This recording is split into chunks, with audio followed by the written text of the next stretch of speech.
সবাই আসেন এখানে, খেলা হবে, এখানে আসেন। ওইখানে আইসা যদি মানুষে তার রুচির ভিমরুতে ধরে তাহলে তো ওইখানে কিছু করার নাই। এই বিষয়টা আসলে আমার কোমল মনে আঘাত এনেছে। এখানে এই পরিবেশটা নষ্ট যে করে এ আসলে মানুষের কাতারের না। আসসালামু আলাইকুম দর্শক এবং শ্রোতা, আমি এই মুহূর্তে দাঁড়িয়ে আছি চুনারঘাট উপজেলার দেওন্দী শাপলা বিলে। আপনারা জানেন যে ইতিমধ্যেই কিন্তু এই শাপলা বিল বাংলাদেশের আলোচিত একটি বিল। এখানে কিন্তু আমরা দেখতে পাচ্ছি যে দেশের বিভিন্ন প্রান্ত থেকে পর্যটকরা এসে থাকে এবং আমরা দেখতে পাচ্ছি যে এখানে তারা কিন্তু এখানে সময় কাটাচ্ছেন এবং এখানে কিন্তু ভোর থেকেই কিন্তু মানুষের একটা সমাগম দেখতে পাচ্ছি আমরা। দেশের বিভিন্ন প্রান্ত থেকে তারা এখানে এসে থাকেন এবং এখানের যে সৌন্দর্যটি উপভোগ করে থাকেন। এবং আমরা এখানে এই মুহূর্তে একজনের সাথে কথা বলবো, আমাদের সঙ্গেই থাকবেন। ওইখানে অনেক সৌন্দর্য উপভোগ করার জন্য ওইখানে চা গাছ আছে, শাপলা ফুল আছে, ওইখানে আমরা আসছি। আর বিশেষ করে ওইটা একটু অনেকটাই ফেমাস হয়েছে যে আমাদের চুনারঘাটে একটা শাপলা বিল আছে, ওইখানে দেখার জন্য অনেক দূর থেকে অনেক পর্যটনগুলো আসে। প্রত্যেকটি শাপলা এক পায়ে দাঁড়িয়ে আছে আমাদেরকে সৌন্দর্য দেওয়ার জন্য, এবং তাদের পাশে বা শাপলা বিলে দেখলাম অনেকে টিকটক করতেছে, অনেকে আসলে কাহিনী গান করতেছে, অনেকে খাজা বাবা খেল্লা বাবা, অনেকে ঘোড়ায় চড়তেছে। আমিও মাঝ ঘোড়ায় চড়েছি। আসলে যখন ঘোড়ায় চড়েছি তখন বুকটা দরপর করতেছিল। প্রথমে আসছি, আসলে অনেক মানুষ আসতেছে, ওই যে বাইরের জায়গাটা দেখে আসি যে প্রাকৃতিক সুন্দর জায়গাটা আজকে প্রথমবার এলাম, অনেক ভালো লাগতেছে। সকাল থেকে কিন্তু তারা এখানে এই আমরা দেখতে পাচ্ছি যে তারা কিন্তু এখানে উপস্থিত রয়েছেন দেশের বিভিন্ন প্রান্ত থেকে আসা লোকজন, এবং তারা কিন্তু তাদের ভ্রমণ করে কিন্তু এই জায়গাতে তার মনটাকে আসলে বিকশিত করছে। এর মধ্যে যে বিষয়টি আমি বলতে চাই, আসলে এখানে নিরাপত্তার একটা বিষয় রয়েছে।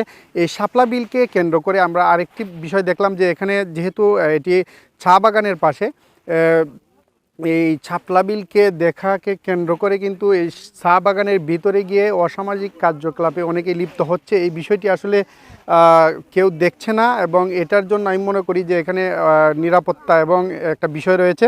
তো এই বিষয়টি যারা চুনারঘাটের ঊর্ধ্বতন কর্মকর্তা রয়েছেন আপনারা এই দৃষ্টি দিবেন এইদিকে। এবং আমরা এখানে এই মুহূর্তে একজনের সাথে কথা বলবো, আমাদের সঙ্গেই থাকবেন।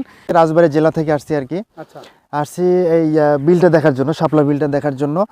এটা আসলে ফেসবুকে দেখে আমি আসছি আর কি। আসলে দেখার মতো অনেক সুন্দর একটা জায়গা। এখানে অনেক শাপলা এবং সকালের ভিউটা অনেক সুন্দর দেখতে। আর হচ্ছে যে আসলে আমি আসার পরে বিশেষ করে চা বাগানের মাঝখানে এরকম একটা শাপলা বিল, শাপলা পুকুর খুব ভালো লাগছে আর কি। আমি আসলে ধন্য এখানে এসে। ছেলে মেয়ে সবাইকে ফ্যামিলি নিয়ে আসতে পারে, আনন্দ উপভোগ করতে পারে। এইটা আমি প্রশাসন সহ স্থানীয় নেতৃবৃন্দ এবং সর্বক্ষেত্রে মানুষের কাছে আমার আবেদন থাকবে, এটা সবাই যাতে সম্মিলিতভাবে নিজের বাচ্চাকে যেভাবে আমরা সেফটি দেই, এইভাবে নিজের থেকে আমরা সবাই সেফটি। এখনো যারা আসে নাই তাদের উদ্দেশ্যে কি বলবেন? সবাই আসেন, এখানে খেলা হবে, এখানে আসেন। এই জায়গাটা দেখলাম খুবই সৌন্দর্য একটা জায়গা। এ বাগানের ভিতর আইলে মানে মন ভালো করার লাগে একটাই জায়গা, সবচেয়ে ভালো জায়গাটা হচ্ছে এটা। শাপলা বিলে আসলে মনটা ভালো হবে। আর যারা আসছে না আমি তাদেরকে বলবো যে এই বিলটা দেখলে পরে মনের অনুভূতিটা অনেক বাড়বে, অনেক ভালো লাগবে। 20 টাকা দিলেই ঘোড়ায় চড়তে পারবে। ঘোড়ায় চড়তে পারবো 20 টাকা। এই সুবিধাটা আপনি প্রতিদিনই দিয়ে যাচ্ছেন কিনা? ডেলি আপনার প্রতিদিন কত টাকা ইনকাম হচ্ছে এটা দিয়ে? ওই ধরুন না 1000 খানেক টাকা আসে। 1000 খানেক, মানে প্রতিদিন থাকছে। জি। তো এটা কি আপনি প্রতিদিনই নিয়ে আসেন এখানে? হ্যাঁ, প্রতিদিনই নিয়ে আসি। আচ্ছা, তো এখানে কি যারা পর্যটন আসছে তাদের কি কোনো সমস্যা হচ্ছে কিনা, কোনো বিভ্রান্তিতে পড়ছে কিনা তারা? না, কোনো সমস্যা নেই। আচ্ছা আচ্ছা। দৈনিক কত টাকার ফুল বিক্রি করতে পারো? 200-300। আচ্ছা আচ্ছা। তোমার নাম কি? রাব্বি। এই প্রকৃতিটা আল্লাহর দান, আমরা মানুষও আল্লাহর দান।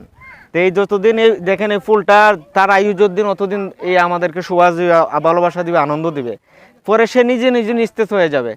তো এটা আল্লাহর পক্ষ থেকে, প্রকৃতির পক্ষ থেকে। তবে নিজে এই ধরনের একজন মানুষ হিসাবে, আশরাফুল মাখলুকাত হিসাবে, মানে ধর্ম বর্ণর কোনো কথা না, এখানে এই পরিবেশটা নষ্ট যে করে এ আসলে মানুষের কাতারের না। আর যারা এখানে আসবে, আমি আশা করব দেশটা আপনার, এই পৃথিবীটা যতদিন আছেন এই পৃথিবী আপনার আমার, এই যাতে এই পরিবেশটা আমরা নষ্ট না করি। চুনারঘাট থেকে সঙ্গে ছিলাম মাসুদ আলম, ITV।